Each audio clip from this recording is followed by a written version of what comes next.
हाँ भाई निरंजन। हेलो। हाँ भाई निरंजन, क्या हाल है? हाँ सर, गुड इवनिंग सर। ठीक है सर। क्या टू की स्पीड में बात कर रहा है? क्या वो सॉफ्टवेयर लगा रखा है कुछ? निरंजन। हेलो। हाँ एकदम तेरी आवाज ऐसे आई। हाँ सर, ठीक है सर। ऐसे करके तो मेरे को लगा कि तू कभी इंटू टू क्या स्पीड में बोल रहा हो। नहीं सर। मार्क्स आए कल के टेस्ट में तेरे? सर कल नहीं दे पाया, मैंने फिर आज सुबह दिया था। हाँ तो आज कितने आए? 92 आया सर। 92 तो भाई बहुत बढ़िया नंबर है तेरे। कोई नहीं, चलो ठीक है, वो तो सर 8-10 नंबर ऊपर नीचे हो जाएगा, उसकी कोई ऐसी बड़ी दिक्कत नहीं है। तो चलो कोई नहीं, हम जो अपना जिसके लिए इधर आए हैं वो स्टार्ट करते हैं, देख लेते हैं एक बार। और इजी है, मतलब सिंपल है। कल का मैट्रिक्स का किसी बच्चे को कुछ डाउट है क्या कहीं पे? अगर किसी को लगा हो जो क्वेश्चन हमने किए और डाउट है करके। No sir. दीपक ने बोला है नो सर। और किसी को है? चलो कोई बात नहीं, देख लेते हैं जरा। अच्छा, देखो एक चीज है सिंपल सी, कि आज जो हमें चैप्टर पढ़ना है वो पढ़ना है कैलकुलस। और कैलकुलस अपने आप में क्या है, मतलब वो सोचना भी एक बहुत बड़ी बात होगी, क्योंकि differentiation, integration, maxima, minima, increasing function, decreasing function, mean value theorems, limit, continuity, और पता नहीं क्या क्या चीजें। तो अगर देखा जाए तो सिलेबस देखो, इतना तो पॉसिबिलिटी नहीं होती है यार करना। बट मैं भी आपको वही बोलना चाहूंगा कि इस समय जो मैं कराना चाहता हूँ वो आप कर लें। और ज्यादा डीप में जाने की ट्राई ना करें, क्योंकि मेरा मैथ से थोड़ा वैसा वास्ता रहा है हमेशा से कि जो चीज करनी है तो करनी है। तो मैंने खुद आज ये सोचा कि क्या पढ़ाना चाहिए, क्या कराना चाहिए, तो मेरे को भी थोड़ा सा मतलब याद ताजा हो गई कभी आज से 15 साल पहले की, जब हमने कभी 12वीं 10वीं 11वीं की थी। तो उस जमाने में ये चीजें पढ़ते थे, थोड़ा एकदम अच्छा लगता है कभी भी जब इतनी पुरानी चीजें पढ़ी हुई एकदम से सामने आती हैं। क्योंकि ये चीजें ऐसी हैं जो फ्रिक्वेंटली हम नहीं पढ़ते हैं ना। जैसे टाइम वर्क, टाइम डिस्टेंस, ये तो फ्रिक्वेंटली पढ़ते रहते हैं, इनकी तो कोई ऐसी बात नहीं है। पर जिन चीजों से वास्ता छूट जाता है तो उनको हम देखते हैं यहाँ पे कि क्या मतलब है। तो निरंजन कुछ ध्यान है तुम्हें इसका, इंटीग्रेशन, डिफरेंशिएशन और इन सब का? हाँ सर, कुछ कुछ याद है, फर्स्ट ईयर का याद ठीक है। तो देखो, एक तो मैं अगर तुम्हें बता दूं ना कि अगर इस शब्द की आप बात करेंगे तो इस शब्द में इसका जरूर आप देख लेना कि ये कहाँ से निकला है। और अगर इसको मैं हिंदी में लिखूं तो इसको माँ हम बोल सकते हैं। और माँ का सीधा सीधा मतलब वही है कि इसके बिना तो गुजारा नहीं होगा किसी का भी। तो अपने जो क्वेश्चंस आए हैं आपके यहाँ पे भी, मेरे को लगता है कि आए हैं आपकी बार दो दो एक एक क्वेश्चन, आपके भी आ सकते हैं और ज्यादा भी आ सकते हैं, तो आपको मेहनत करनी है अच्छी। और बाकी ये सब्जेक्ट ऐसा होता है कि इसमें ना गारंटी ऐसी दी जाती है, जैसे मैं अपनी ही बोलूँ आपको, तो मेरा मतलब ऐसा था कि मैथ की जब जब बात आती थी तो डिफरेंशिएशन, इंटीग्रेशन या ये चैप्टर जो थे, ये ऐसे चैप्टर थे मतलब कि हम ऐसे इनकी बैट लगाते थे कि इंटीग्रेशन या डिफरेंशिएशन से तू जो मन करे सवाल दे दे, जितना कॉम्प्लेक्स बनाना है बना ले, और मेरे को दे, मैं इसको करके दिखाऊंगा। और वो बैट हमारी क्या होती थी, 3 रुपए की, 4 रुपए की, वही पैटीज उस टाइम पे आती थी। तो वो खाने के चक्कर में कि मैथ हमारा तेज है, तो आइए कोई सवाल दीजिए, शर्त लगाइए, हम करके देंगे। तो वो बुक में होता था या नहीं होता था, पर हम कर देते थे। ठीक है। तो वही रीजन है कि गरीब परिवार में जन्म लिया, मान लो वैसे औकात हैसियत नहीं थी खाने की, इतना पैसा नहीं था कि पढ़ाई भी और ये भी कर लें। पर इसने बहुत कुछ दिया है हमेशा, और ये सबको सब कुछ देता है। क्योंकि बस एक सीधी बात है कि मैथ जिसको आता है ना, मतलब ये समझ लो कि उसकी नौकरी लग जाएगी। कोई भी यही पूछता है कि मैथ आता है, हाँ ठीक है आता है, तो ठीक है हो जाएगा काम। और जो दूसरा आपका होता था वो जो केमिस्ट्री हम जिसको बोलते थे, और कुछ बच्चों को तो लगेगा कि सर केमिस्ट्री बोल रहे हैं केमिस्ट्री को, तो जिसके लिए वो मतलब जिसके लिए आसान नहीं होती, वो तो फिर केमिस्ट्री बोले कोई फर्क नहीं पड़ता है। तो उससे बेहद हमें डर लगता था, और आजकल वो इतनी है भी नहीं। ठीक है। और उसमें तो अपना वही हाल था कि अपना जो है मतलब नंबर, पासिंग मार्क्स लेने मुश्किल होते थे। और वो ऑर्गेनिक वाला तो हमारे पल्ले पड़ता ही नहीं था, वो तो हम छोड़ ही देते थे। और बहुत सारी चीजें होती थी, पिटाई भी बहुत खाई है केमिस्ट्री वगैरह में। तो ये आवाज किसके यहाँ से आ रही है? वेट कर रहा हूँ वो बच्चे और आ जाएं जिनको और आना है, इसलिए आवाज मत करें प्लीज, आप माइक म्यूट रखें अपना, ठीक है। तो वही मैं बोल रहा हूँ कि केमिस्ट्री में तो किस्मत ऐसी थी कि अगर कोई ऑक्सीजन का मॉलिक्यूलर मास या कुछ पूछता था, पीछे वाले डेस्क पे जाके हम बैठते थे, क्योंकि केमिस्ट्री का पीरियड है, आगे नहीं बैठना, नहीं तो पिटने का नंबर जल्दी आएगा। और पीछे हम उसको 16 बोलते थे, पर आगे जाते जाते 100 हो जाता था, वो ला उसके पीछे से हट जाता था। और ऐसे पिटाई भी बहुत खाई है कि 16 बोलने के बाद भी पिट गए केमिस्ट्री में। तो केमिस्ट्री और ये सब चीजें ऐसी ही हैं कि मतलब कर लो ना कर लो, गारंटी नहीं है सक्सेस की, मतलब ठीक है उसमें डीप में जाना पड़ता है। पर मैथ ऐसा जरूर है कि जो थोड़ा सा भी पढ़ लोगे तो मेरे अकॉर्डिंग आपका काम चल जाता है, ठीक है। तो देख लेते हैं एक बार, में भी सारे बच्चे आ गए हों, हमें अभी मेन बातें शुरू करनी है। तो निरंजन, तुम्हारा क्या मानना है इसके बारे में कि मैथ माँ सच में है या नहीं है? हाँ सर। ठीक है, वो एक गाना हम सुनते हैं, पास बुलाती है बहुत रुलाती है, मतलब वही इसका एक काम है कि मतलब मेरे को भी वही जो रोने वाली फीलिंग टाइप आ गई ये देख के चीजें, कि एक जमाने में हम इसके मास्टर हुआ करते थे बच्चे होते हुए भी। और मैं अगर अपने मार्क्स की बात करूं तो मैंने 12th में जैसे 97 की तैयारी की थी, 3 नंबर छोड़ दिए थे। और वो प्रोबेबिलिटी के चैप्टर से थे, क्योंकि उस टाइम पे 12 एक्सरसाइज होती थी प्रोबेबिलिटी की। और कुछ रीजन से कुछ था, कुछ पता नहीं है, मेरे को ज्यादा याद नहीं है। और उसकी हमने 3 से 4 एक्सरसाइज ही की थी, तो उसमें गारंटी ये थी कि पहली 4 से एक क्वेश्चन 3 नंबर का, पिछली से एक 3 नंबर का। तो इस 3 नंबर की तैयारी नहीं की थी। और ये 97 ऐसे थे कि इसमें से तो जो है ना कुछ भी दे दे भाई, हमें मार्क्स लेने हैं तो लेने हैं। और मेरे साथ हुआ भी ये था कि पेपर में मेरी सीट भर गई थी, और 60 नंबर का पेपर अटेम्प्ट हुआ था, तो मेरे को इतना डर लगा था कि अभी यार अगर मैथ में ऐसा हो गया कि सीट नहीं मिली, पता नहीं सीट मिलेंगी नहीं मिलेंगी। तो ऐसे डरते डरते मैंने टीचर से पूछा था कि सर सीट मिलेंगी क्या?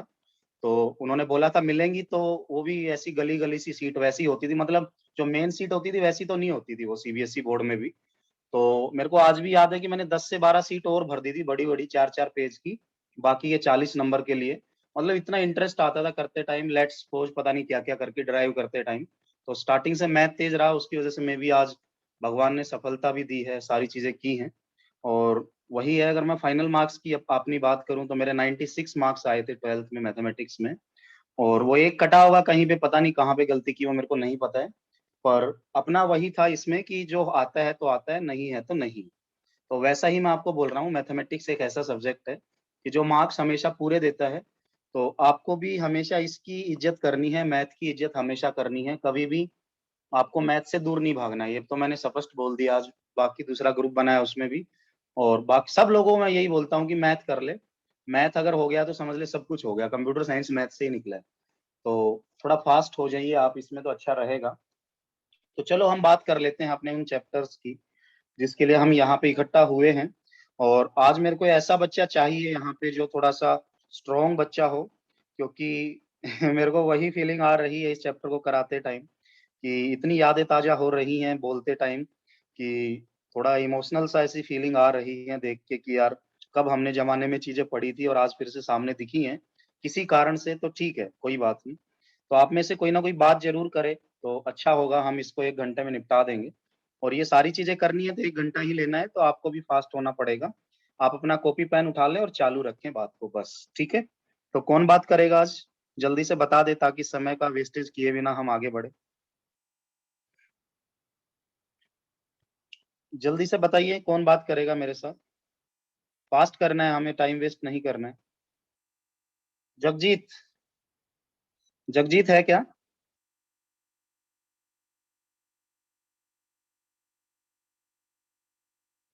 जगजीत है?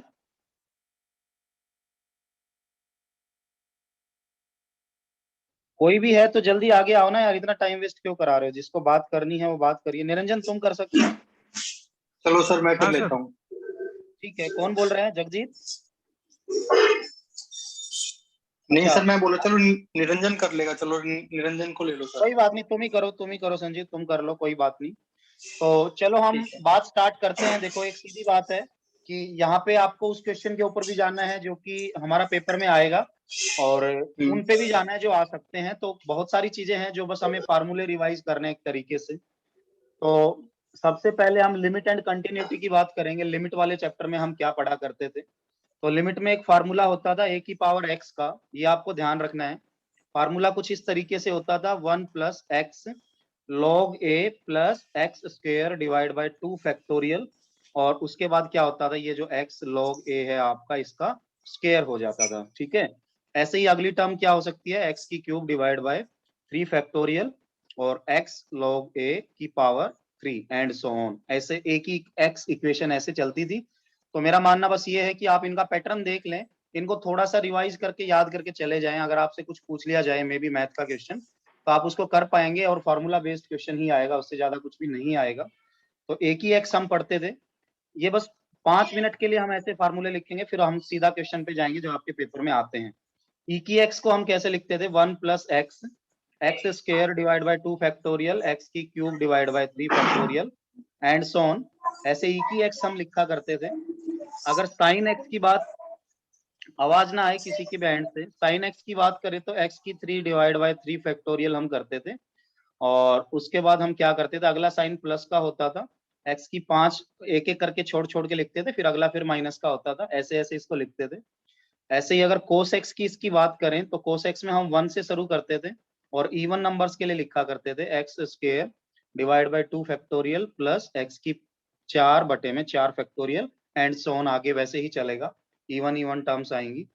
और वही अगर टेंजेंट एक्स की हम बात करें तो टेंजेंट में फिर से हम एक्स से स्टार्ट करते थे, और टेंजेंट में थोड़ा सा डिफरेंट होता था वो सीरीज, एक्स प्लस एक्स की क्यूब डिवाइड बाय 3 प्लस 2/15। और मतलब इसको ज्यादा मैंने भी नहीं सोचा कि इसको पढ़ लूं, एक बार देख लूं ये कैसे हम निकालते थे, पर ठीक है, आप थोड़ा थोड़ा फॉर्मेट इनका याद रखिएगा।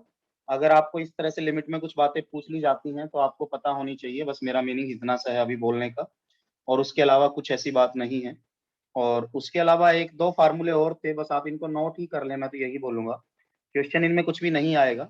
लॉगरिथम 1 प्लस एक्स आई का आता था, तो एक्स माइनस एक्स की 2 डिवाइड बाय 2 जमा एक्स की 3 डिवाइड बाय 3 होता था, और फिर ऐसे ही माइनस माइनस ऐसे चलता रहता था, एक्स की 4 डिवाइड बाय 4, ऐसा कुछ।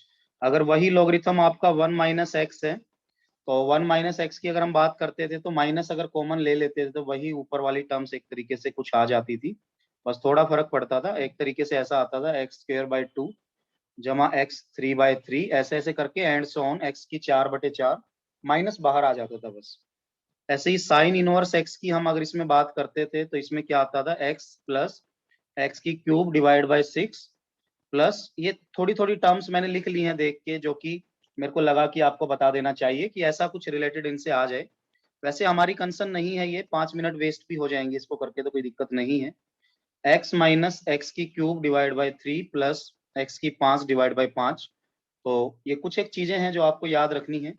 और उसके बाद एच करके भी आता था कुछ, हाइपोथेसिस या आपका कुछ साइन एच एक्स ऐसे करके, वो सिंपली होता था एक्स की 3 डिवाइड बाय 3 फैक्टोरियल प्लस, ऐसे इसको प्लस प्लस करके आगे बढ़ाते थे, एक्स की 5/5 फैक्टोरियल एंड सो ऑन, और पावर्स इसमें आती थी। और वही अगर कोस एच एक्स की बात करें तो यहाँ पे आपका क्या होता था, 1 से स्टार्ट होता था जैसे ऊपर हुआ एक तरीके से, 2 फैक्टोरियल जमा में एक्स की 4/4 फैक्टोरियल। तो ये चीजें हमें बस याद रखनी है, नहीं रखनी है कोई मैटर नहीं करता है, आप इनको बस लिख लें, और कुछ ऐसा आ जाए तो याद रखें। उसके अलावा यहाँ पे कुछ चीजें आपको याद रखनी है, लॉगरिथम 1 को हम 0 बोलते हैं, लॉग 1 की वैल्यू हमेशा 0 होती है, और आपने डेटा स्ट्रक्चर में भी किया है। लॉगरिथम ई जब जब आएगा तो लॉगरिथम ई की वैल्यू 1 होती है, ये भी आपको ध्यान रखना है। लॉगरिथम इन्फिनिटी जब जब आएगा तो इन्फिनिटी की वैल्यू इन्फिनिटी होती है, और लॉगरिथम अगर 0 आएगा तो 0 की लॉगरिथम वैल्यू हम करते हैं तो माइनस इन्फिनिटी होता है। तो ये 4 चीजें आप याद रखें, अगर ट्रू फॉल्स में आपसे पूछ लिया जाए तो मेरे ख्याल से आपका काम बन सकता है। ठीक है, तो यहाँ तक जो मैंने बातें बोली हैं मेरे ख्याल से वो ज्यादा महत्वपूर्ण नहीं रहेंगी किसी के लिए भी, ना आपके लिए ना मेरे लिए, और इनमें से कुछ आना भी नहीं है, और वर्स्ट केस में आ जाए इसलिए मैंने लिखवा दिए हैं, 5 मिनट लेने थे। पर अब यहाँ के बाद जो लिखवाता हूँ वो मत आप भूल जाना बिल्कुल भी।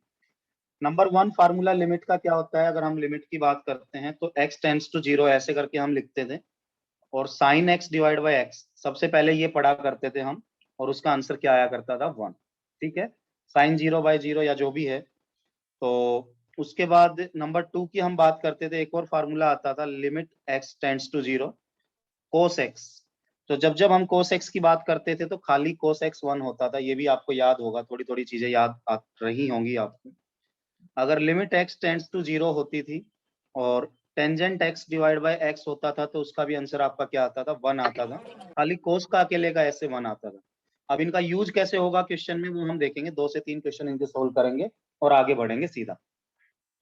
उसके बाद एक और फार्मूला इसमें होता था, ये फार्मूले आप याद रख लें। लिमिट x टेंड्स टू 0 की अगर बात करें तो 1 प्लस एक्स के बाद 1 बाय एक्स पावर में होता था, और वो किसकी इक्वेशन आती थी, ई उसको हम बोलते थे।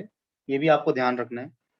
और उससे थोड़ा आगे बढ़े, इसी का सिमिलर की अगर हम बात करें तो जब यहाँ पे कुछ n आ जाता है x के साथ तो 1 प्लस ऐसे कर देते हैं हम, ऊपर सेम रहता है, तो ये किसका फार्मूला बन जाता है, e की पावर n का। यहाँ n आने से e की पावर n का बन जाता है। तो 5 चीजें हैं जो कि आपको याद रखनी है। इसके अलावा और 2 चीजें इसमें होती थी, टोटल 7 चीजें हम पढ़ते थे, और वो दोनों की दोनों जो बाकी बच गई वो x टेंड्स टू इन्फिनिटी में होती थी, है ना। और उसमें हम अक्सर ऐसी इक्वेशन बना लिया करते थे, 1 प्लस 1 बाय एक्स की पावर x, जब ऐसा होता था तो इसका आंसर क्या आता था, e आता था। एक और होता था x टेंड्स टू इन्फिनिटी का, तो जब जब हम ऐसा पढ़ते थे तो 1 जमा a बाय एक्स जब जब हम पढ़ते थे, कॉन्स्टेंट है मान लो a कोई, और उसकी पावर x पढ़ते थे तो ये क्या आता था, e की पावर a। तो आपके पेपर में अक्सर होगा क्या कि सीधी ये इक्वेशन दे देंगे और आंसर पूछ लेंगे, तो e की ये आंसर है, ये दे दिया पूछ लिया तो e आंसर है। तो इसका मतलब क्या है कि यहाँ से आपको डायरेक्ट आंसर याद रखने हैं, और इनका कोई महत्वपूर्ण यूज ऐसा नहीं है कि जो हम यहाँ पे आपको बताएं। तो अभी हम सीधा क्वेश्चन की तरफ बढ़ते हैं, देख लेते हैं।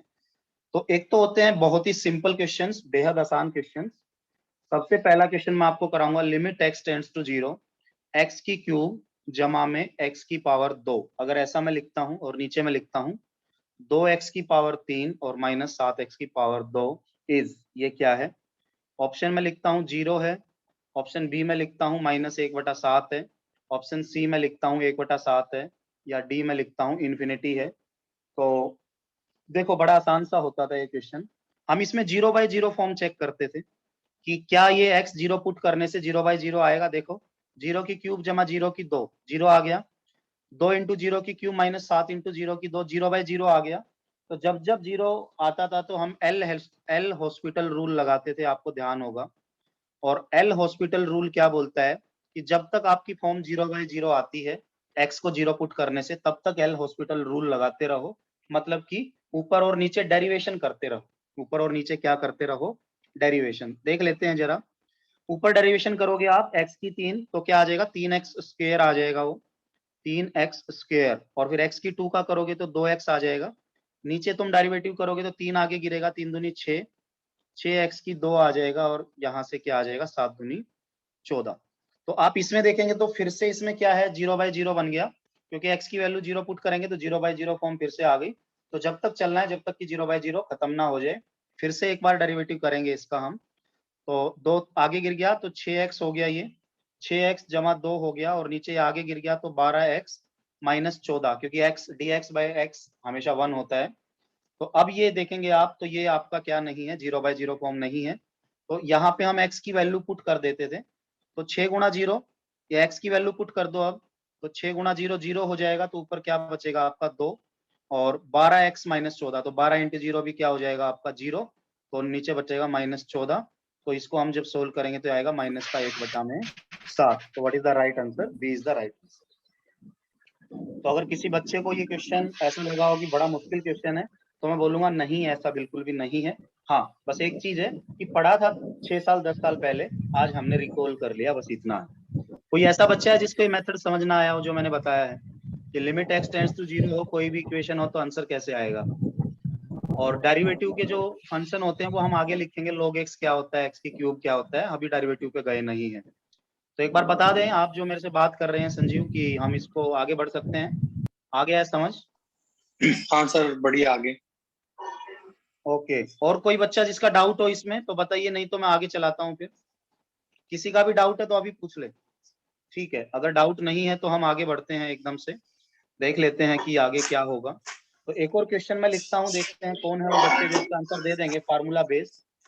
तो पेपर में अक्सर इसका क्वेश्चन आता है, limit x tends to 0, sine sine करके लिखा होगा यहाँ पे 2/3x ऐसे लिखा होगा, और डिवाइड बाय x इज, ऐसे लिखा होगा तो what is the right answer, देखेंगे कौन बच्चा है मेरे लिखते लिखते जो बता देगा। 2/3, 1, या फिर 3/2, या फिर इन्फिनिटी।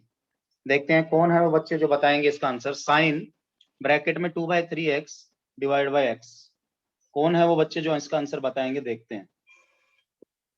3/2। क्या आया, बोलिए जो बोल रहे हैं। ये आंसर है सर। आवाज कम आ रही है आपकी।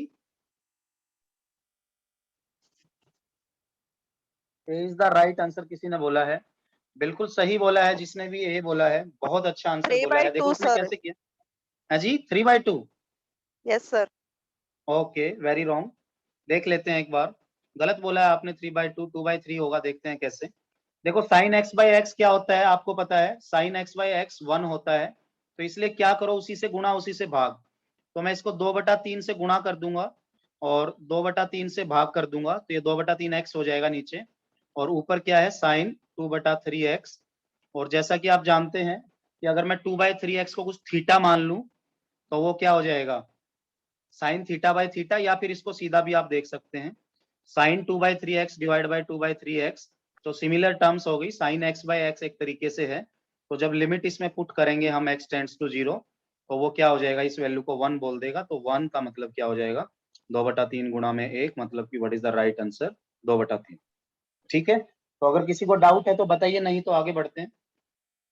बस ऐसे क्वेश्चन में आपको क्या करना है, अब इसमें साइन आए या कोस आए या टेंजेंट आए, आप फार्मूला ध्यान रखें, और ये जो वैल्यू है ये कोफिशिएंट ही आंसर होता है, क्योंकि उसी से गुणा उसी से भाग कर देते हैं, क्योंकि इक्वेशन पे फर्क नहीं डालना है हमें अपनी तरफ से। ओके, तो आगे बढ़ते हैं, देख लेते हैं एक और क्वेश्चन। सिंपल क्वेश्चन बोलता हूँ, देखते हैं कौन है वो बच्चे जो इसका आंसर देंगे। अगर पेपर में ऐसे आ गया sign square x divide by x, what is the right answer, 0, infinity, 1, -1। देखते हैं, चैट बॉक्स में चेक कर रहा हूँ बच्चों की। 1। 1 इज द राइट आंसर। किसने बोला है 1, बताइए जरा। 1 सर। 1 आया है, ओके।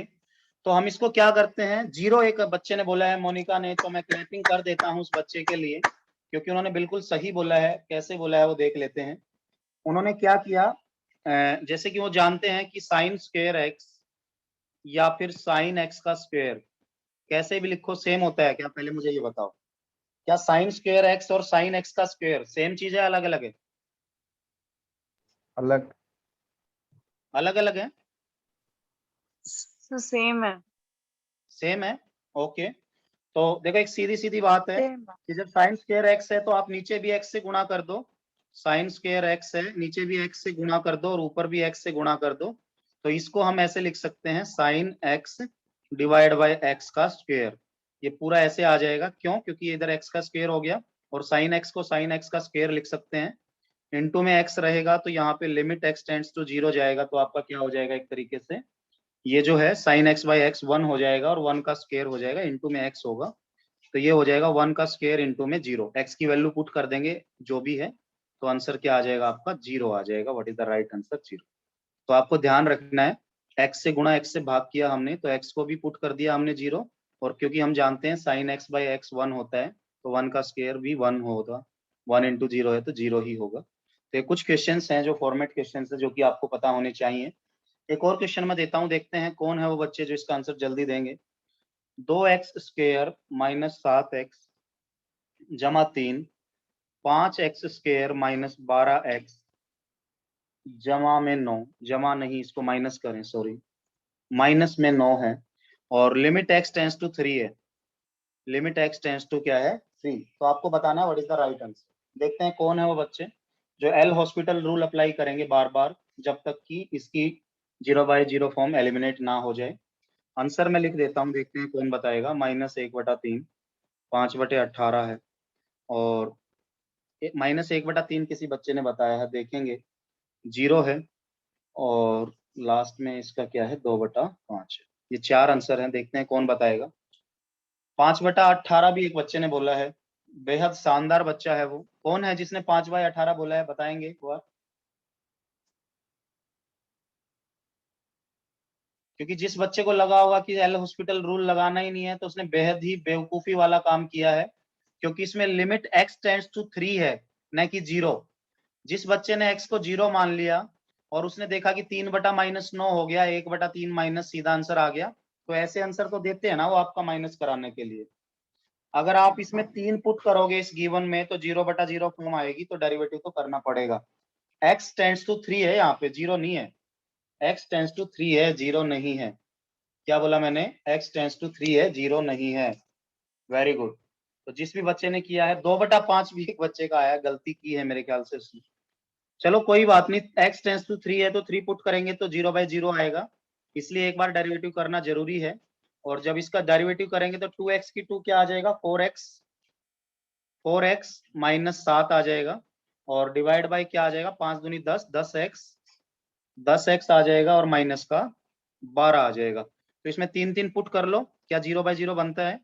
तो x की जगह 3 पुट करो तो 4 3 12, 12 माइनस 7 डिवाइड बाय 10, 10 3 30, 30 माइनस 12, तो what is the right answer? 5/18। सीधा सीधा आंसर आ गया। जिसने सीधा इसका बता दिया कि ये 0 3/-9, 1/- ऐसे 3, उसने ये मार दिया, उसका गलत हो जाएगा, क्योंकि उसने ये देखा ही नहीं कि x टेंड्स टू 3 है यहाँ पे। अगर x टेंड्स टू 3 है तो आप ऐसे 0/0 थोड़ा ना सब 0 के हिसाब से करोगे, x जो लिमिट उस टाइम पे डिफाइन किया गया है उसके according you have to answer. Okay, एक और क्वेश्चन देखता हूं कौन बच्चा इसको आंसर करेगा। लिमिट थीटा गोज टू 0 है, sine θ/2 divide by theta, what is the right answer? A 1, B 0.5, C 2, D not defined. 0.5 एक बच्चे ने बताया है, 0.5 0.5 एक बच्चे ने बताया है, क्योंकि उसने क्या किया होगा, θ/2 बनाने के लिए 2 से गुणा 2 से भाग, तो जब इसको 2 से गुणा और 2 से भाग करेंगे यहाँ पे, तो ये आपका 1 बन जाएगा, और बचेगा क्या? 1/2 बचेगा, और जब 1/2 बचेगा तो उसका सीधा सीधा आपका आंसर क्या आ जाएगा? 0.5। तो बेहद आसान क्वेश्चन होते हैं, जो कि अगर मैं आपको यहाँ पे बोल दूं तो मैं एक ही बात बोलूंगा कि रिकॉल करना था हमें। क्या करना था? रिकॉल। अगर आप रिकॉल कर पाते हैं तो इसका मतलब है कि आपको ये चीजें आती हैं। ठीक है, अब थोड़ा आगे बढ़ते हैं। हाँ, डायरेक्ट डिफरेंशिएशन से भी हो जाते हैं, बिल्कुल। आपको जो मेथड आता है आप उसी को फॉलो करें, यहाँ से इसको गलत ना करें, या फिर ऐसा ना सोचे किसी बच्चे का यहाँ से गलत भी नहीं होगा, पर हमारा इंटेंशन वो नहीं है कि, और ना मैंने ऐसी कोई बीएससी या एमएससी मैथमेटिक्स की है। मेरा बस मतलब ये है कि जो क्वेश्चन कंप्यूटर साइंस में आते हैं जैसे जैसे वैसे करा दिए जाएं तो बच्चों का हो जाए। उसके बाद थोड़ा आगे बढ़ते हैं तो मीन वैल्यू थ्योरम्स होती हैं, और मैं आपको बताना चाहूंगा कि ये मीन वैल्यू थ्योरम्स बड़ी बड़ी बड़ी होती हैं। इसका क्वेश्चन आता है तो 5 से 6 मिनट लेता है, तो इसलिए मैंने ट्राई। आवाज किसके यहाँ से आ रही है भैया? अरुण के यहाँ से आवाज आ रही है। अरुण, आप चाहते हैं मैं आपको रिमूव कर दूं क्या? क्योंकि यार आप आवाज करेंगे तो डिस्टरबेंस होगी मेरे भाई। मीन वैल्यू थ्योरम, तो बस नाम बता दे रहा हूं, अगर पेपर में आ जाएगी इनमें से कौन सी मीन वैल्यू थ्योरम नहीं है। तो एक रोलेज थ्योरम होती है, ये आपको ध्यान रखना है। रोलेज थ्योरम याद रखना है। इसका फंक्शन क्या है, ये बोलती क्या है, वो मत पूछो अभी, क्योंकि वैसा करेंगे तो 5 से 10 मिनट एक क्वेश्चन ले लेता है, कोई फायदा नहीं है। एक लैग्रेंजियन की थ्योरम होती है। तो ये 2 थ्योरम्स हैं जो कि आपको याद रखना है, कभी भी भूलना नहीं है। और अक्सर इसमें जैसे लैग्रेंजियन में तो सीधा सीधा होता है, वैसे तो बस मैं बता देना चाहता हूँ, इक्वेशन कभी पूछ ले कि x a और b के बीच में डिफाइन होता है, और वहां पे कोई c वैल्यू पूछी जाती है, डेरिवेटिव करके जब उसका हम आंसर देते हैं तो कुछ ऐसा आंसर आता है fb minus fa divide by b minus a। ये जो भी इंटरवल्स हैं, आपको करना क्या होता है, अपनी इक्वेशन को डेरिवेटिव करना होता है, और एक बार b पुट करना होता है फंक्शन में, एक बार a, उसको माइनस करके नीचे भी b माइनस a करना होता है, और ऐसे करके एफ डैश सी पूछता है अक्सर वो। तो इसलिए बस मेरा यही है कि ये फार्मूला मैंने बता दिया है, अगर आप इसको याद रखेंगे कभी काम आ जाए तो अच्छी बात है, पर मेरे को ये टॉपिक ऐसा लगता है कि कभी भी आपसे नहीं पूछा जाएगा, इसलिए मैं इसको नहीं करा रहा हूँ किसी भी एंगल से। 5-5 6-6 मिनट के क्वेश्चन होते हैं। तो उसके बाद हम सीधा आगे बढ़ते हैं और बात करते हैं डेरिवेटिव्स की। और डेरिवेटिव हम यहाँ पे पढ़ेंगे नहीं, बस ये देखेंगे कि क्या क्या फार्मूले होते हैं, और वो क्वेश्चन देखेंगे जो हमारा इस पेपर में आया, और वो भी देखेंगे जो इस पेपर में और आ सकता है। तो मैं आपको बता देना चाहता हूं कि सम फार्मूला एक होता है डेरिवेटिव में, एफ और जी अलग अलग कर सकते हैं। तो एफ बार जमा जी बार अलग अलग भी निकालेंगे तो सेम आएगा, दोनों को जोड़ के एक साथ डेरिवेटिव करेंगे तो भी सेम आएगा। मतलब कि जमा करने से कोई फर्क नहीं पड़ता। तो ट्रू फॉल्स में पूछ ले तो this equation is equal to this equation हम बोल सकते हैं। सम रूल होता है डेरिवेटिव का। कोई भी ऐसे माइनस करते हैं एफ माइनस जी, तो उसको भी हम ऐसे लिख सकते हैं एफ बार माइनस जी बार। डिफरेंस रूल होता है। एक 1 into 2 का डेरिवेटिव होता है 1 into 2 का। ये आप याद रख लेना हमेशा। 1 into 2 भी हम इसको 1 into 2 की फॉर्म में पढ़ा करते थे जब बच्चे हम होते थे छोटे छोटे। तो एफ इंटू जी वही है 1 into 2 का डेरिवेटिव। हम इसको कैसे करते थे, एक ये सेम दूसरे का डेरिवेटिव और फिर ये सेम पहले का डेरिवेटिव, ऐसे करके ये आता था। ये याद रखना है आपको। और इसके अलावा हम एक एफ बाई जी का पढ़ते थे फिर, मतलब कि 1/2 का डेरिवेटिव। उसमें हम क्या करते थे, नीचे तो 2 का स्क्वायर करते थे मतलब जी का स्क्वायर, और ऊपर क्या करते थे पहले 2 और फर्स्ट का डेरिवेटिव करते थे, और माइनस में फर्स्ट और 2 का डेरिवेटिव ऐसे करते थे। तो ये फार्मूले आप मात्र याद रख लें। अगर आपको कोई डेरिवेटिव पूछ लिया जाए तो आप उनको इन फार्मूले से सोल्व कर सकते हैं। बस इतना सा है मेरा कहने का मतलब। 1/2 और ये सारी चीजें आप याद रखेंगे तो आपके फायदे की चीजें हैं। आएगा नहीं आएगा, पर 5 मिनट में अगर हम इनकी बात कर लेंगे तो मेरे अकॉर्डिंग ठीक रहेगा। अच्छा, कुछ डेरिवेटिव और मैं आपको लिखवा देता हूँ जो कि आपके पेपर में कहीं ना कहीं हेल्पफुल रहेंगे अगर इस टाइप का क्वेश्चन आया तो सबसे पहला डेरिवेटिव x की n होता है, सब जानते हैं n x n-1 होता है। पावर आगे गिर जाती है और -1 हो जाता है। उसके बाद जो log x निकाला करते थे हम ln x उसको बोलते हैं। तो उसका तो सबको पता है मेरे ख्याल से 1/x होता है। और e की x का e की x ही होता है। e की x जब जब आएगी e की x ही होता है। और a की x की अगर बात करें तो a की x जब भी हम a मतलब कुछ कांस्टेंट हम बोल सकते हैं।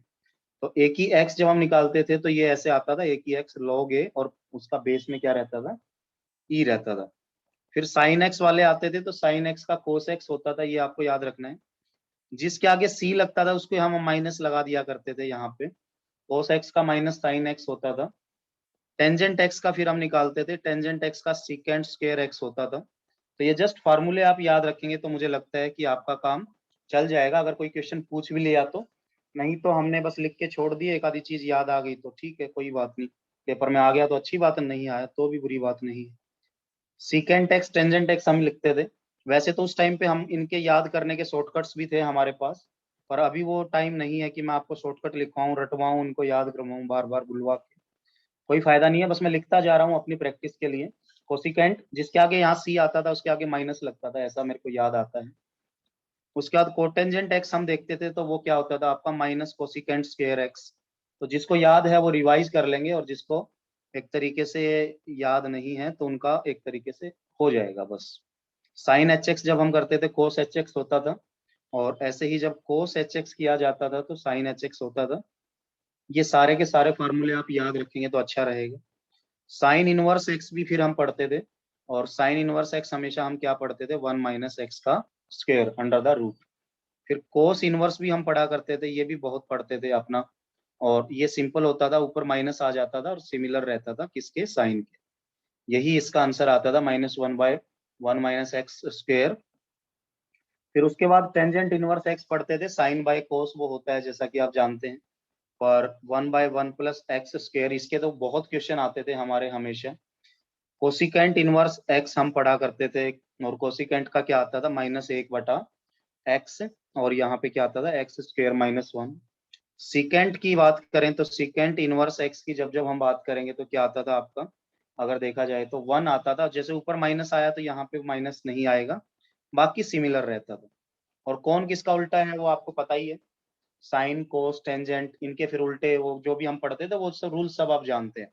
उस फेज से सब निकले हैं, खाली मैं ही नहीं निकला हूँ, सब निकले हैं। तो सबको सारी बातें वो याद भी होंगी और आप देख भी लें। कोटेंजेंट इनवर्स एक्स क्या होता था, -1 क्या होता था, 1 + x² होता था क्या, ऐसा होता था तो ठीक है। तो ये कुछ चीजें होती थी जो कि हम उस टाइम पे पढ़ा करते थे, आप भी इनको याद रखेंगे तो मेरे ख्याल से कुछ फायदे हो सकते हैं जो कि। और अब बात वही आती है कि क्या हम यहाँ पे डिफरेंशिएशन के सवाल सोल्व करें, तो मैं बोलूंगा बिल्कुल भी हम सोल्व नहीं करेंगे, क्योंकि आएगा नहीं आएगा इस बात की गारंटी नहीं है। और आ भी गया तो वो सिंपल फार्मूला बेस्ड आएगा, जो कि हम फार्मूले यहाँ पे देख लिए हैं। तो मुझे लगता है कि आप पेपर में कर पाएंगे अगर आपको ये फार्मूले याद हैं, क्योंकि ऊपर नीचे कैसे करना है मेरे ख्याल से इजी है। तो हम सीधा उसी टॉपिक पे चलते हैं, एप्लीकेशन ऑफ डेरिवेटिव पे, जो कि हमारा इस पेपर में क्वेश्चन आया। और क्या वो एग्जैक्ट क्वेश्चन आया हम उसकी भी बात करेंगे। तो इसलिए आप हेडिंग डाल लें मैक्सिमा और मिनिमा, और हम देखेंगे कि मैक्सिमा और मिनिमा निकाले कैसे जाते हैं। हमारा कंसर्न एक ही है यहाँ पे कि मैक्सिमा और मिनिमा कैसे निकाले जाते हैं।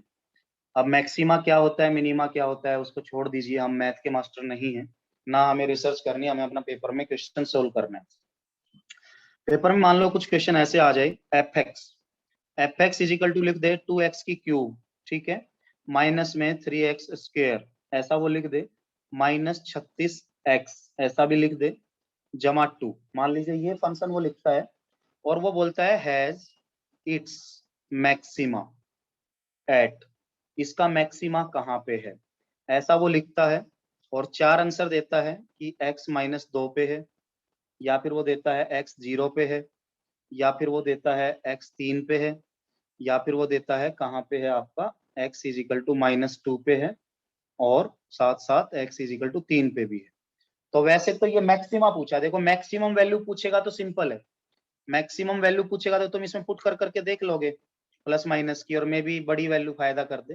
पर हमारा ये क्वेश्चन यहाँ पे क्या है, मैक्सिमा किस पॉइंट पे है इन सब में से। तो मेरे को अब ये नहीं पता है कि किसी बच्चे को शॉर्ट ट्रिक्स आती हैं, शॉर्टकट्स आते हैं, उन्होंने पढ़ा हुआ है, अच्छी बात, आप अपने तरीके से कर लो, क्योंकि हमारी क्लास बस उन बच्चों के लिए है जिनको अभी ट्रिक्स से मतलब नहीं है, मेथड से मतलब है, मेथड कैसे होता है और हमें करना कैसे अगर आ जाए तो ऐसे क्वेश्चन में मैं आपको एक ही बात करूंगा कि एफ डैश एक्स निकाल लें और उसको 0 के इक्वल कर दें, एफ डैश एक्स निकाल लें और उसको 0 के इक्वल कर दें, तो 3 आगे गिरेगा तो क्या हो जाएगा, 6x की 2 हो जाएगा, और अगला क्या हो जाएगा, 3x की 2 मतलब 6x हो जाएगा, और अगला क्या हो जाएगा आपका 36 हो जाएगा, और इजिकल टू 0 कर दें उसको, एफ डैश एक्स निकाल के उसको इजिकल टू क्या कर दें 0।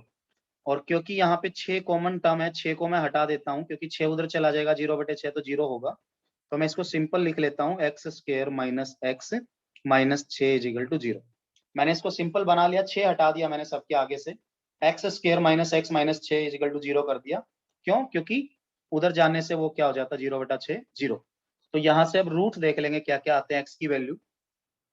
तो ऐसा कौन सा नंबर है जिसको करे तो -1 आए और जिसको गुणा करे तो -6 आए, तो -3 और 2, -3x जमा 2x, अगर इस इक्वेशन को हम ऐसे तोड़ लें, एक्स स्क्वायर माइनस 3x जमा 2x माइनस 6 इजिकल टू 0, तो जैसा कि आप देख पा रहे होंगे -3 को और 2 को जब जोड़ेंगे तो ये आएगा, और जब गुणा करेंगे तो -6x² आएगा, ठीक है। तो इसका मतलब यहाँ से 2 रूट निकलेंगे आपके, एक 3 निकलेगा और एक -2 निकलेगा, यही से पता चल जाता है, ये जो माइनस वाला होता है वो प्लस आता है रूट में, और जो प्लस होता है वो माइनस में आता है। तो इसके 2 रूट आ गए, एक 3 आ गया और एक माइनस का 2 आ गया। तो किसी को अभी तक डाउट है, या जो बच्चा मेरे से बात कर रहा है वो मेरे को बोलिए कि आगे चल सकते हैं सर, बताइए जरा। हमने बस क्या किया है, एफ डैश एक्स करके उसको 0 के इक्वेट करके रूट्स निकाल लिए क्या क्या आए, बस इतना हमने किया है, और अब हमें देखना है मैक्सिमा कहाँ पे है इसका। चल सकते हैं आगे संजीव, हाँ बताइए सर मेरे को। चलिए, हाँ हाँ ठीक है, चलिए Yes, सर। ओके, तो इसको मैं रफ कर देता हूँ, हमें बस इसका मेथड सीख लेना है कि ये पेपर में फिर से आ जाए, तो हमें गलती नहीं करनी है। तो देख लेते हैं एक बार जरा इस क्वेश्चन को। तो सिंपली आपको फिर क्या करना है, फिर डबल डेरिवेटिव लेना है, फिर डबल डेरिवेटिव लेना है जो पीछे इक्वेशन आई हुई है उसी का।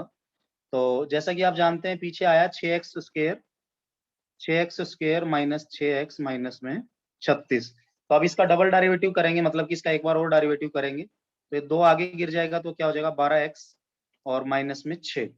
तो अब 12x माइनस 6 में एक बार दोनों रूट एक एक करके पुट करो, एक बार 3 पुट करो, और एक बार इसमें क्या पुट करो, माइनस का 2 पुट करो, ठीक है, जो रूट आपके आए हैं। जब 3 पुट करेंगे तो 12 3 36, 36 माइनस 6 30 हो जाएगा, और जब -2 पुट करेंगे तो आपका क्या आएगा, 12 दूनी 24, माइनस का 24 माइनस का 6 माइनस का 30 हो जाएगा, ठीक है।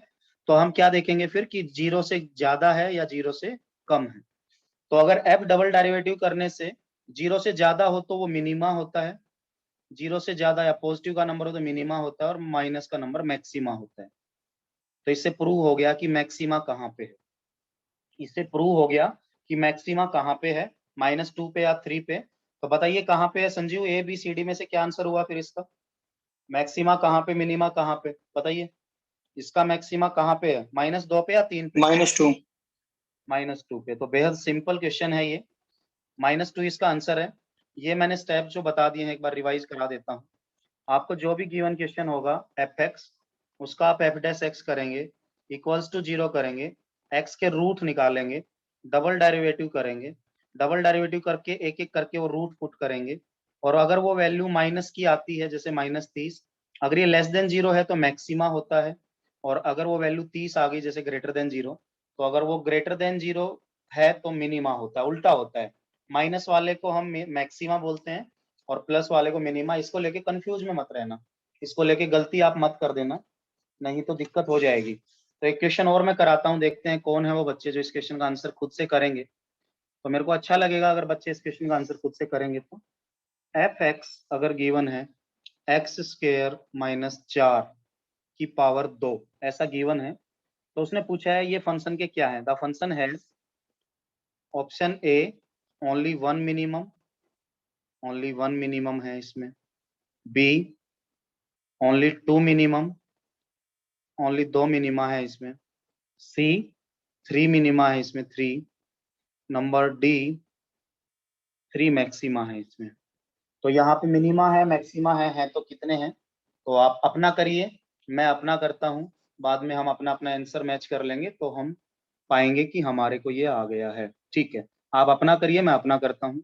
एफ एक्स है तो मैं एफ डैश एक्स निकालूंगा उसका, और जैसा कि आप जानते हैं कि ये पावर आगे गिर जाती है 2 और वो 1 हो जाता है, तो इसका आंसर क्या आएगा आपका 2x स्क्वायर माइनस में 4। पर ये डेरिवेटिव यही नहीं रुकता है, जो अंदर वाला है उसका फिर से डेरिवेटिव होता है। जब जब पावर में कुछ वो हो और नीचे x हो तो x का फिर से होता है, पावर पहले पावर का काम होता है फिर x का होता है।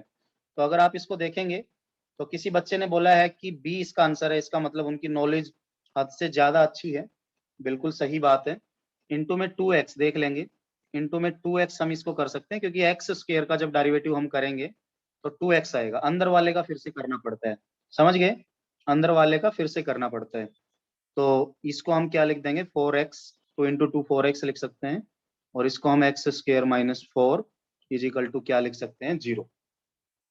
अब अगर आप इसको देखेंगे तो ये a की 2 माइनस b की 2 हम इसको बना सकते हैं 4x a की 2 माइनस b की 2, और जैसा कि आप जानते हैं a की 2 माइनस b की 2 होता है a जमा b a माइनस b, समझ आ गया। तो इसको हम लिख सकते हैं, क्या लिख सकते हैं इसको 4x x जमा 2 x माइनस 2 a जमा b a minus b equal to 0। तो यहाँ से 3 रूट आ रहे हैं, एक इससे x इजिकल टू 0 आ जाएगा, एक इससे +2 से x इजिकल टू -2 आ जाएगा, और एक इससे x इजिकल टू +2 आ जाएगा। तो यहाँ पे 3 रूट हमारे आ गए, एक 0 एक -2 एक +2। तो इसका मतलब ए बी सी डी में से कोई भी आंसर हो सकता है। तो अब हमें डबल डेरिवेटिव करना है, अब हमें क्या करना है, इसका डबल डेरिवेटिव करना है। एक बार देख लेते हैं हम जरा इस क्वेश्चन को कैसे आगे करेंगे। मैं यहाँ से इसको रफ कर देता हूँ।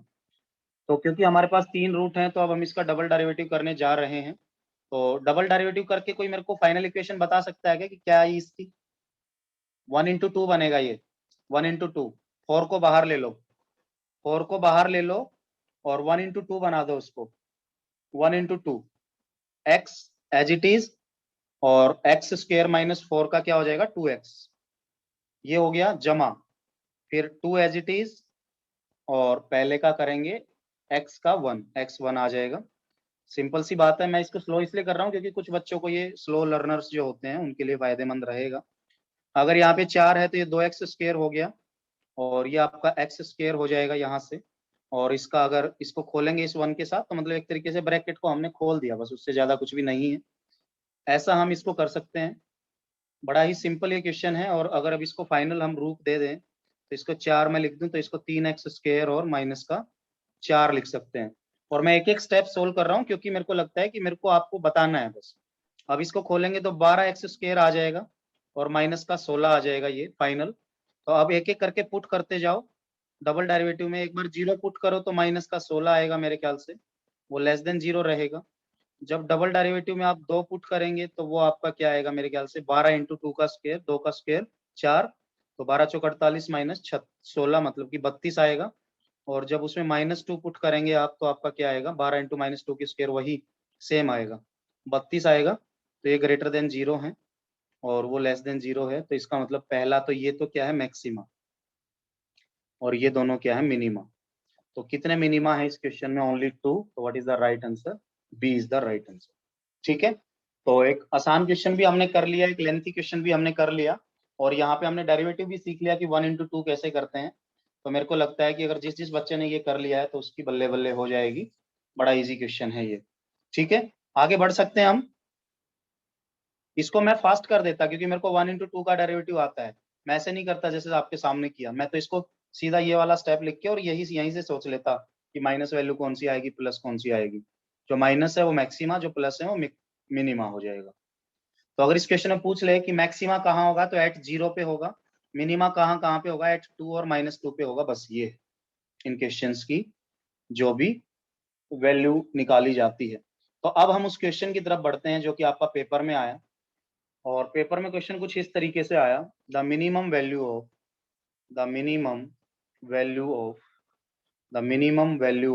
Function y is equal to x square in the interval 1,5।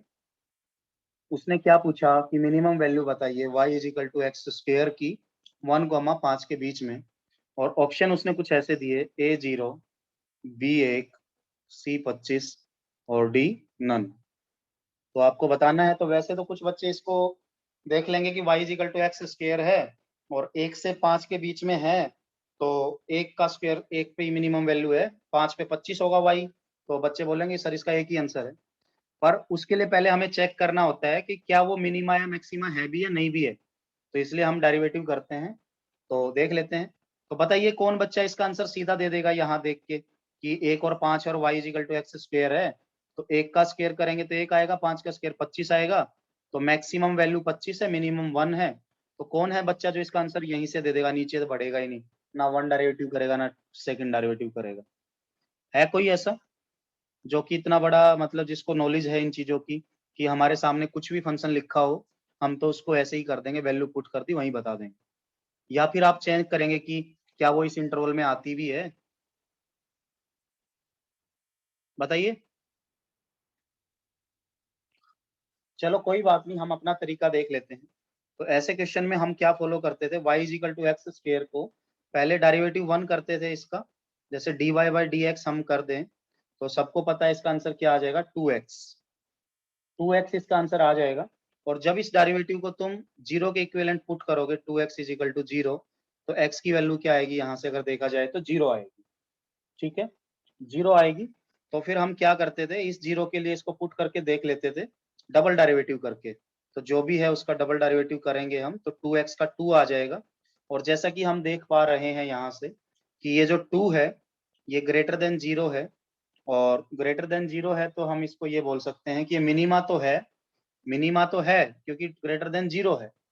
पर इसमें x की जरूरत ही नहीं पड़ी, और x की जरूरत भी पड़ती तो वो भी देख लेते। तो इसका सीधा मतलब है कि यहाँ 0 पुट करो चाहे मत करो वो वैसा ही दिख रहा है। तो इसका मतलब ये जो x 0 है तो इसकी अहमियत एकदम से खत्म कर दी। तो ऐसे को हम लोकल मिनिमा अगर इसको बोलें तो हम इसको बोलते हैं कि x इज इक्वल टू 0 पे मिनिमा तो है, पर वो मिनिमा क्या इस रेंज में एग्जिस्ट करता है? अगर इस रेंज में एग्जिस्ट नहीं करता है तो आंसर नहीं दे सकते, क्योंकि जो बच्चे इसको इस तरीके से करते डबल डेरिवेटिव निकाल के यहाँ से देखते कि हाँ 0 जो रूट आया है उस पे हमारा क्या है आंसर है, तो मेरे ख्याल से वो सही बात नहीं होती।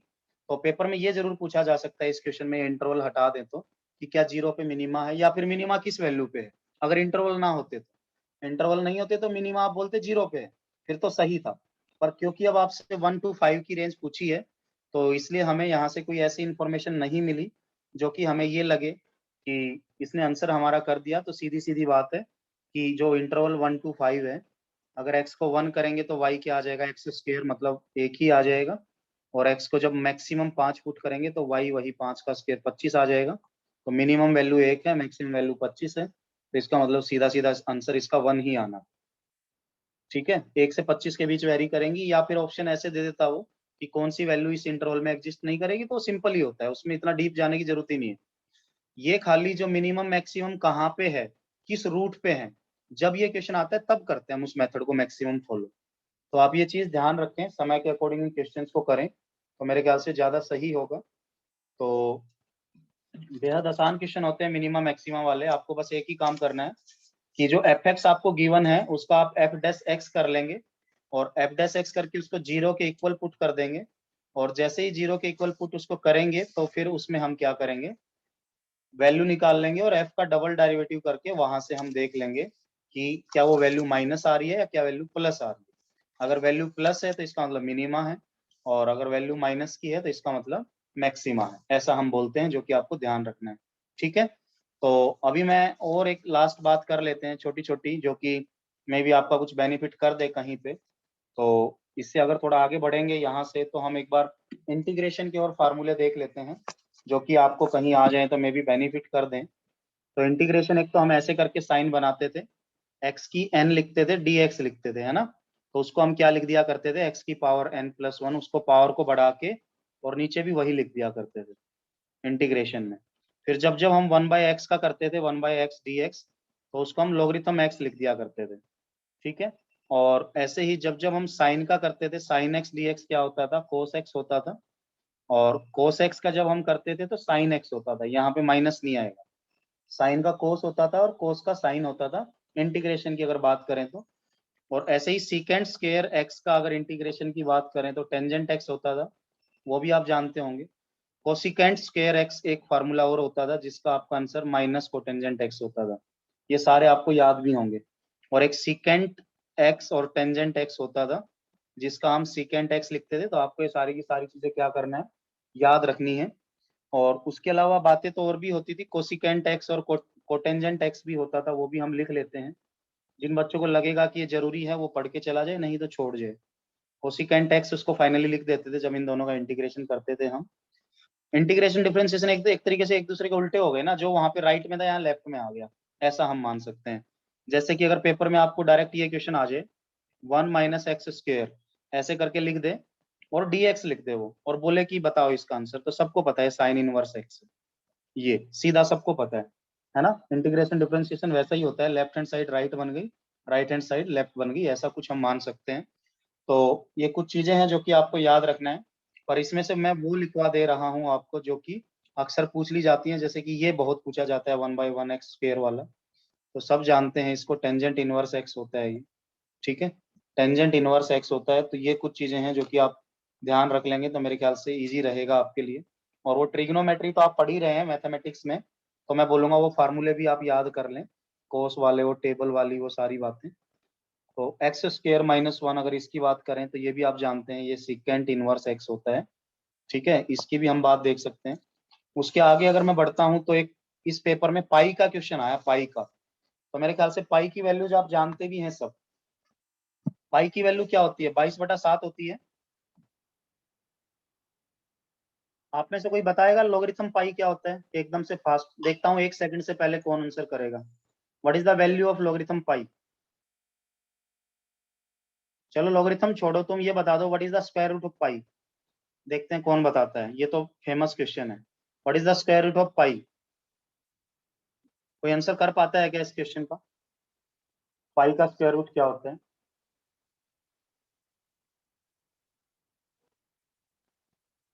ठीक है, जिसके जो फास्ट मेथड्स हैं वो अपने अकॉर्डिंग कर लें, कोई दिक्कत नहीं है। अंडर रूट पाई पता है क्या किसी को, स्क्वायर रूट ऑफ पाई। तो 1.77 होता है, ये आप याद रख लेना, क्योंकि मैंने देखा एक क्वेश्चन में डायरेक्ट पूछ लिया था उसने कि what is the square root of pi. तो 1 पॉइंट सीधा सीधा लिख देंगे। एक में ये भी पूछा what is the square root of 0, तो मेरे ख्याल से 0 का स्क्वायर रूट तो 0 ही होगा, उसमें तो कोई दिक्कत ही नहीं है। और ऐसे ही अगर 1/∞ आपसे पूछ ले, 1/∞, तो इसकी क्या वैल्यू होती है, 1/∞। 1/∞ को हम क्या लिख सकते हैं, ऑन एवरेज या फिर नेग्लिजेंस करके। एक को इतने छोटे नंबर से डिवाइड कर रहे हैं या बड़े नंबर से कर रहे हैं, इन्फिनिटी बड़ा नंबर होता है, तो इतने बड़े 0। से कर रहे हैं कि इसकी वैल्यू 0 ही हो गई, तो इसको 0 लिख सकते हैं। बिल्कुल सही बोला है जिसने भी बोला है कि वैसे अनडिफाइंड बोलते हैं, एक्चुअली तो अनडिफाइंड होता है, पर 0 भी आंसर है तो वो भी लगा सकते हैं, वो भी कोई दिक्कत नहीं है। तो ये सारी की सारी चीजें जो है आपको याद रखनी है। उसके अलावा आप मेरे को बस ये बता दें कि आपको वो पाई वाली वैल्यू पता है क्या, जो इस पेपर में क्वेश्चन भी आया पाई से रिलेटेड, 2-4 क्वेश्चन आए यहाँ पे। तो आपको ये पाई वाली वैल्यूज पता है या फिर मैं लिखवा दूं एक बार, ताकि अगर इसका पाई का, वैसे ये जो है ना, ये निकालने का तरीका होता था, हम उस टाइम पे जब निकाला करते थे तो इनको रटा नहीं करते थे, हम इनकी वैल्यूज निकाल लिया करते थे, साइन कोस और टेंजेंट की। क्या क्या निकलती थी, 0 निकलता था, π/6 निकलता था, π/4 भी होता था, और π/3, पाई बाय 2, ठीक है, पाई, और 3 पाई बाय 2 और 2 पाई। तो बताइए जरा, कोई बच्चा ऐसा है जिनको इनकी डायरेक्ट वैल्यूज पता हो कि ये फार्मूला लगा देंगे? हम करते थे ना कि साइन की जो लिख दी कोस में उल्टी करके लिख दी वे, टेंजेंट में साइन साइन बटा जीरो, कोस लिख दिया। साइन जीरो की साइन की जीरो बताओ। होती है, साइन पाई बाई जीरो, 6 की 1/2, ओके 1/√2, रूट ओके 3/2, ओके, 3/2 और 1 यही होता है। -1 जी, यस सर, तो ये क्या हो जाएगा? उल्टा चलता है क्या, कुछ और होता है वो? यस सर, कोस 0 की 1, ये रूट ओके, 3/2, ये उल्टा हो जाता है यहाँ से, ये तो सेम ही रहता है। और 1/2, ये वाली वैल्यू यहाँ आ जाती है और ये क्या आ जाता है, यहाँ आ ये जाता है। 0 और ये क्या होता है, -1, -1 ये क्या होता है 0, ये क्या होता है -1। माइनस और साइन बटे कोस कर देते हैं तो क्या आ जाता है, 0, ये क्या आ जाता 0, है 1 बटा 1/√3, √3, 1 आता 1 है, √3 √3 आता है, इन्फिनिटी आता इन्फिनिटी, है, 0 आता है, माइनस इन्फिनिटी तो आता है और 0 आता है। तो ये वैल्यूज आपको याद रखनी है तो आपकी मर्जी। हम तो इनको निकालना सीखा करते थे उस जमाने में, और हमें आती भी थी ये। तो ये जो पाई पाई करके जो क्वेश्चंस हैं ये आया है सीधा सीधा यहाँ पे। तो आप ये ट्रिग्नोमेट्री की जो आइडेंटिटीज होती हैं इनको याद कर लें। और मैं तो बोलूंगा कि जिसने मेंसुरेशन और ये सब चीजें पढ़ते हैं, मेंसुरेशन तो कर दूसरी चीज हो गई उसमें, तो ये तो ट्रिग्नोमेट्री है। पर जो मेंसुरेशन टच करता है वो ट्रिग्नोमेट्री भी टच कर ही लेता है फिर तो, क्योंकि दोनों बराबर के सब्जेक्ट हैं या बराबर के टॉपिक हैं मैथ में। तो वो चीजें ठीक है। और भी मैं कुछ यूजफुल यहाँ पे लिखवा देता हूँ जिस तरह के क्वेश्चन पूछे गए हैं। जैसे हम साइन -x को क्या लिख दिया करते थे, -sin x, ये भी ध्यान रखें आप। और अगर कोस के साथ -x होता था यहाँ पे तो उसको हम सीधा कोस x लिख दिया करते थे। अब उनके पीछे लॉजिक क्या था वो आप देख लें, और मैं नहीं मानता हूँ कि यहाँ पे लॉजिक की जरूरत भी है, क्योंकि हम ये मैथ नहीं पढ़ रहे हैं, हम तो एक तरीके से रिकॉल कर रहे हैं जो चीजें हमने पढ़ी थी। तो ये फार्मूले कुछ वो वाले होते थे जो हम पढ़ते थे ना, C जमा C, C-C, S जमा S, S-S, ये वाले फार्मूले भी आप याद रखें। ये आपने ट्रिग्नोमेट्री में पढ़े हैं क्या? साइन x प्लस वाई का क्या होता है, sin x cos y, बताएंगे? sin x sine cos x cos y y जमा minus cos x minus sine cos y, x sin y, ठीक है। माइनस ये सारे फार्मूले आप याद रख लें। कौन कौन सा? Sine x plus Y, sine x minus Y, cos x plus Y और कोस x माइनस वाई। अगर आप ये याद रखेंगे तो मेरे ख्याल से ठीक रहेगा। अगर आपको किसी भी पेपर में पाई से रिलेटेड क्वेश्चन दोबारा पूछ लिया जाए तो वो सीधा आंसर होता है इस टेबल से। तो वही है कि ऐसा ही क्वेश्चन पूछा गया था और बच्चों ने छोड़ भी दिया वो, तो आप ऐसी गलती ना करें। और ऐसे ही कोस की जब हम बात करते हैं तो π/2 माइनस एक्स जब जब लिखते हैं तो क्या लिखते हैं, साइन एक्स लिखते हैं। और ऐसे ही जब साइन में से π/2 माइनस एक्स करते हैं वही, इसलिए तो एक दूसरे की उल्टी सीधी हैं कि उसकी पीछे वाली वैल्यू उसकी सबसे आगे वाली वैल्यू बन जाती है। ऐसे हम पढ़ते हैं π/2 माइनस एक्स करें तो कोस साइन बन जाता है, साइन का कोस बन जाता है। वही वो जो अभी अभी टेबल में पढ़ा है वो भी चीज यहाँ पे फॉलो कर सकते हैं। और अगर इनमें प्लस करते हैं तो क्या होगा, अगर π/2 जमा एक्स करते हैं तो क्या होगा बताइए? साइन का तो कोस ही होता है मेरे ख्याल से हमेशा। और ऐसे ही कोस में अगर π/2 जमा एक्स करते हैं तो ये सीधा सीधा माइनस का साइन एक्स होता है आपको, कोस के साथ ये होता है। साइन पाई माइनस एक्स क्या होता है, pi minus x. Sine pi minus x की बात करें तो साइन एक्स ही होता है। और अगर कोस पाई माइनस एक्स की बात करें तो माइनस कोस एक्स होता है। ये सारे याद रखने, क्योंकि ये जो आपके पेपर हुए ना अभी 2 शिफ्ट में, इनमें सीधे सीधे आ गए ये, और बच्चों को पता ही नहीं चला कि ये क्या चीज है। साइन है पाई जमा एक्स है, तो साइन पाई जमा एक्स बताएंगे क्या हो सकता है, माइनस होगा क्या? sin x, minus sine x होगा। मैं जस्ट इनको ना अपनी एक तरीके से रिवीजन कर रहा हूँ लिख के। बस मेरा ये है कि जिन बच्चों के आते हैं बस वो देखते जाएं कि हमारा कोई फार्मूला छूट ना जाए, बस ऐसा। अगर कोस पाई जमा एक्स है तो कोस एक्स ही होता है। और फिर 2 पाई के बेसिस पे भी आते हैं, 2 पाई माइनस एक्स, अगर ये हम लिखते हैं तो माइनस साइन एक्स होता है। और इनका मैं मानता हूँ कि बहुत सारे बच्चों ने शॉर्ट ट्रिक्स पढ़ रखी होंगी किसी न किसी टीचर से, तो मैं वही बोलूंगा कि आप उनकी फॉलो कर लें अगर आपको याद है तो। और इनमें कुछ नया दिखता है तो आप नोट कर लें, नहीं तो मैं मानता हूँ कि नोट करने की जरूरत नहीं है। ठीक है, तो ये कुछ चीजें हैं जो कि आपको याद रखनी है। इसके अलावा मैं फार्मूले सारे ही लिख देता हूँ, आपकी मर्जी फिर जो याद रखना है। टेंजेंट एक्स जमा वाई एक हम पढ़ते हैं, और इसको हम क्या लिखते हैं, टेंजेंट एक्स जमा टेंजेंट वाई, और डिवाइड बाय फिर क्या कर देते हैं 1 माइनस टेंजेंट एक्स और टेंजेंट वाई।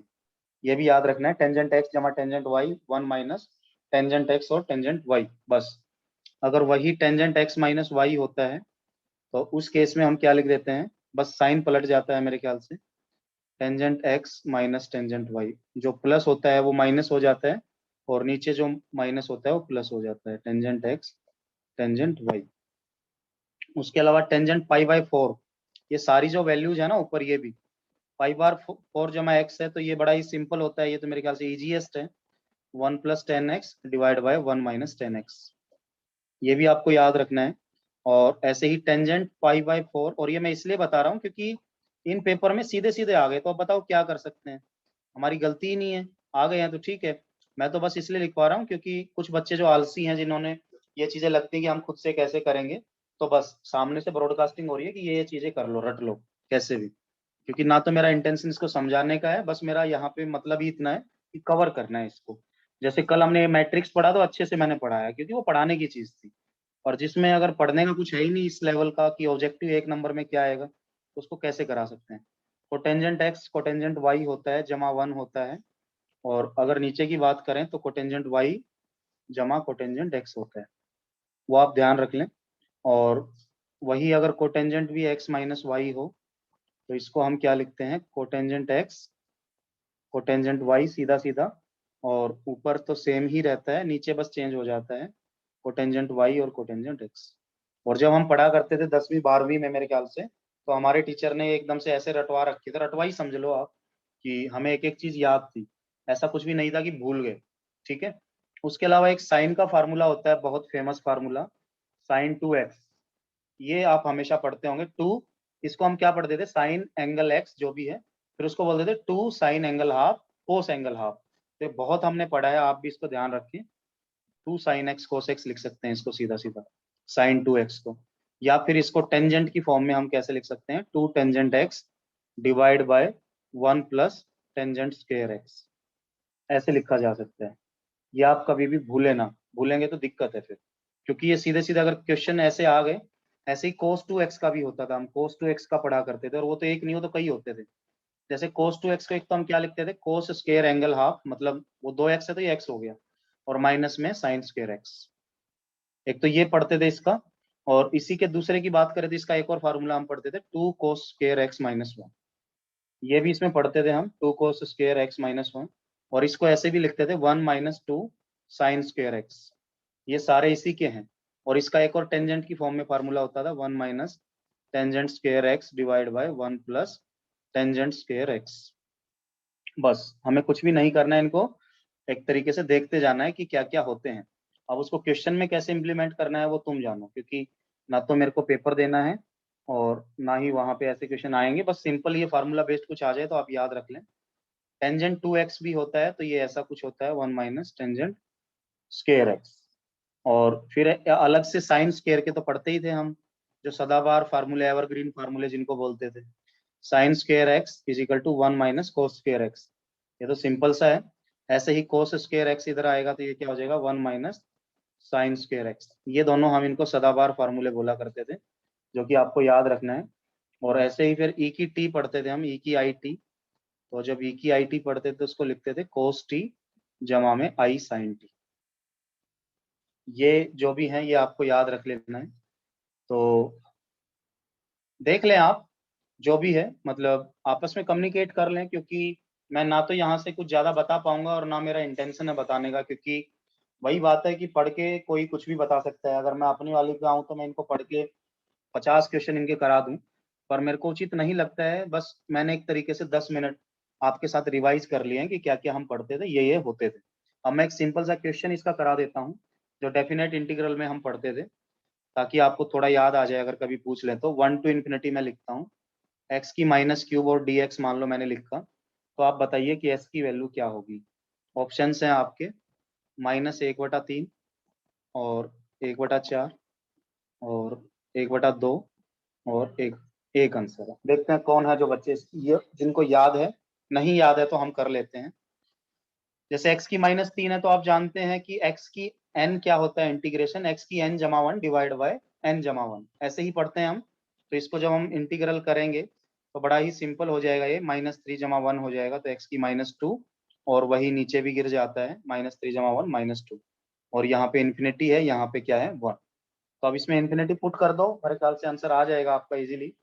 और इसको इन्फिनिटी पुट करने से पहले अगर मैं थोड़ा सिंपलेस्ट इसको कर लूँ तो मैं x की -2 को नीचे डाल देता हूँ ताकि ये इजी हो जाए थोड़ा। तो x की 2 को अगर मैं नीचे डाल देता हूँ तो इसको हम लिख सकते हैं 1/2x², और माइनस को भी मैं बाहर निकाल लेता हूँ, क्योंकि माइनस अगर आप अंदर रखोगे तो कंफ्यूजन में रहोगे। तो मैंने सिंपल कर लिया, माइनस माइनस से पंगा दूर कर लिया।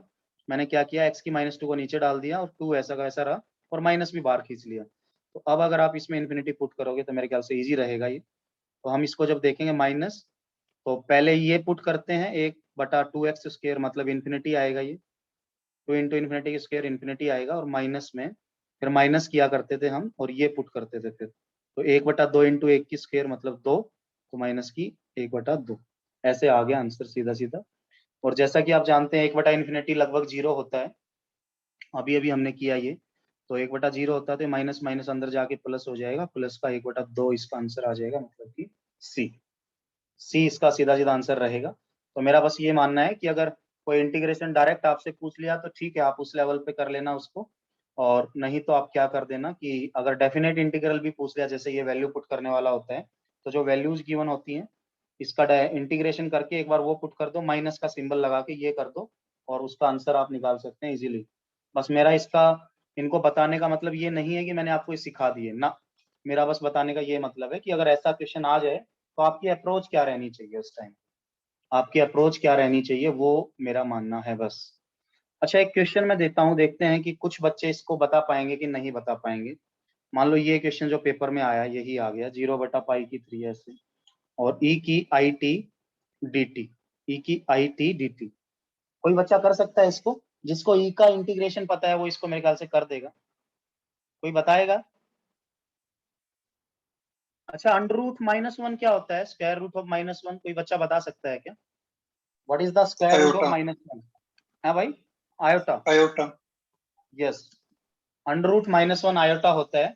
तो इसका मतलब ये जो आई यहाँ पे है ये आयोटा ही होगा फिर, ठीक है? ये आई नहीं होगा, ये आयोटा ही हो सकता है, मे भी ऐसा हो, क्योंकि उसने क्वेश्चन में ऐसा कुछ दिया कि अज्यूम करें आयोटा इज इक्वल टू √-1। तो इसका मतलब उसने डेफिनेशन दे दी इसकी, एंड उसने बोला T is a real number. तो इसका आंसर बताइए।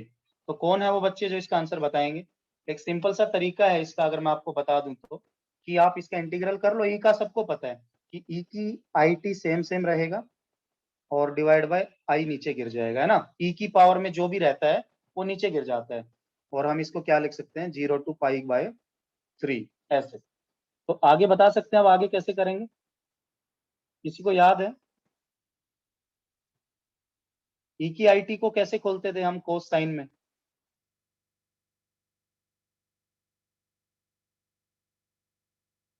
ई की आई टी अभी अभी हमने पढ़ा क्या कहीं पे?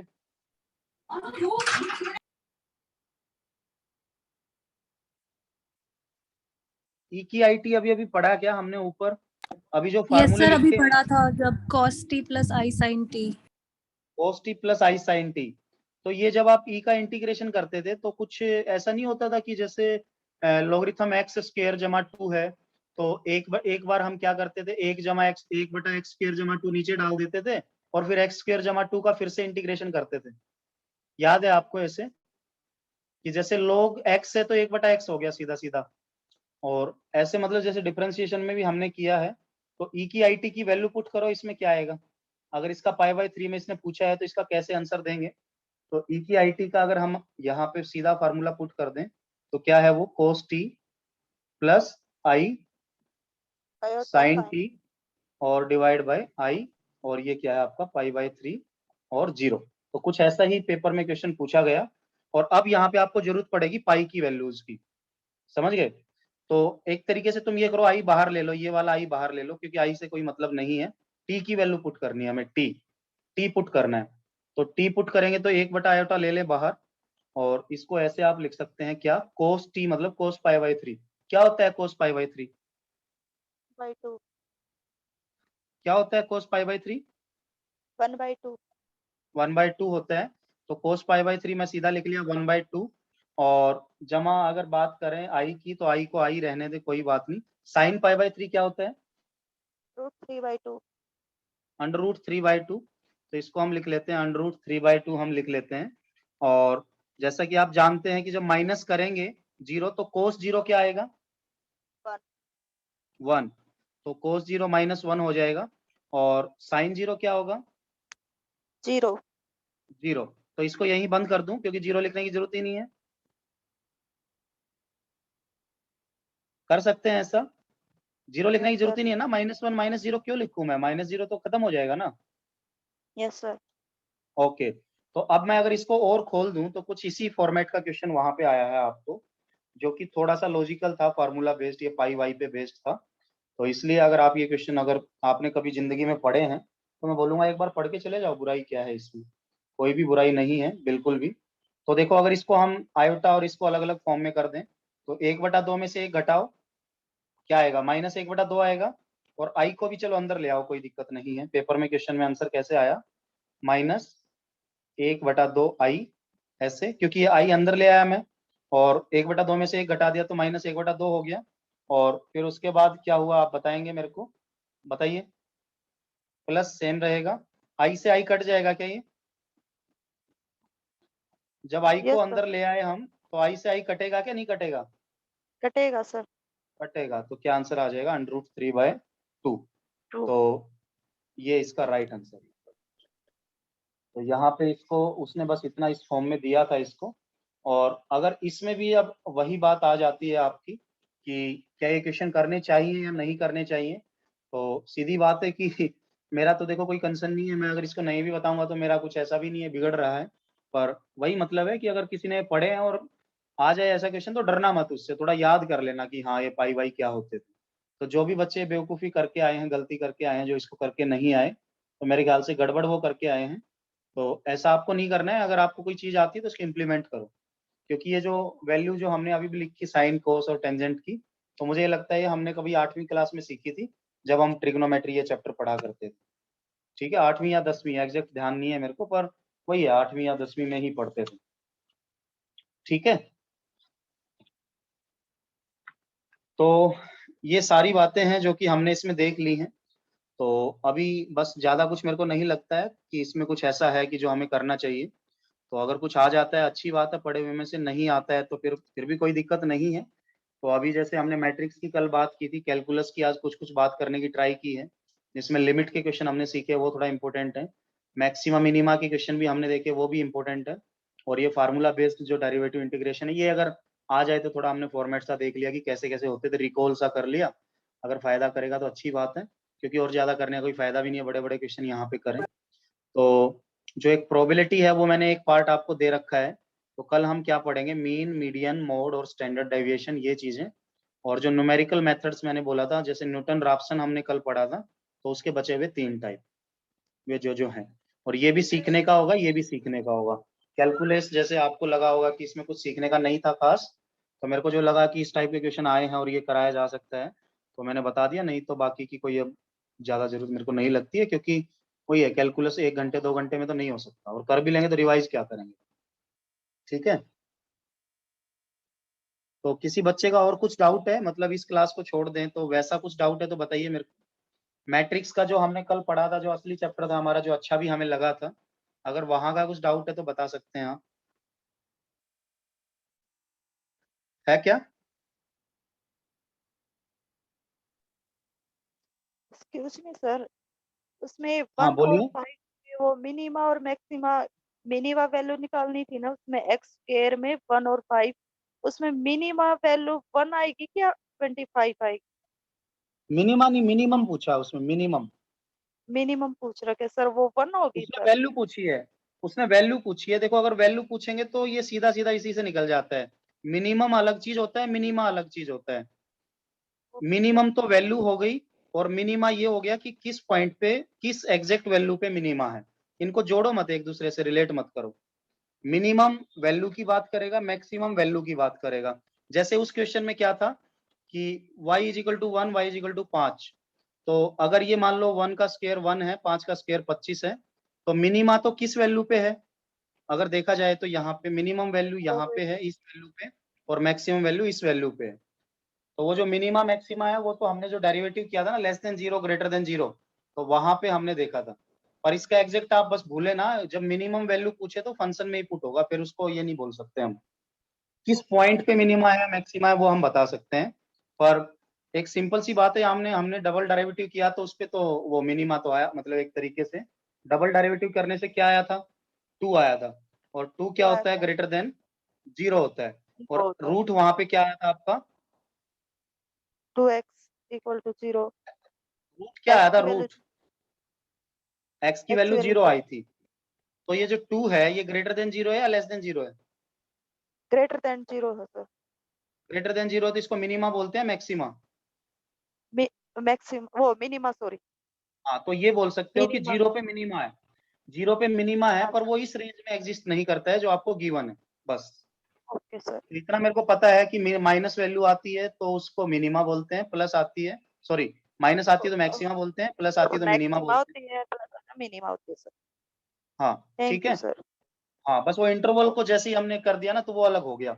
और अब मेरे को वो है कि इतना इसमें चीजें तो और भी होती हैं, पर उतना ज्यादा मेरे को भी याद नहीं है, और मेरे को पढ़ने का भी, क्योंकि मैथमेटिक्स ऐसी चीज होती है जो 15 साल पहले पढ़ी थी, तो आज कैसे हम उसको एकदम से याद रखेंगे, मुझे नहीं लगता फिजिबल है ये बात।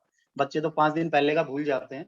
तो इसलिए आपके लिए जो फायदेमंद है, जो आपके पेपर में जिस फॉर्मेट के क्वेश्चन आते हैं जिस तरह के, वो मैंने बता दिया है कि इस तरह के आए हैं और आ सकते हैं, तो आप इसको देख लेना बस, कि अगर ये पूछे कितने मिनिमा कितने मैक्सिमा कहाँ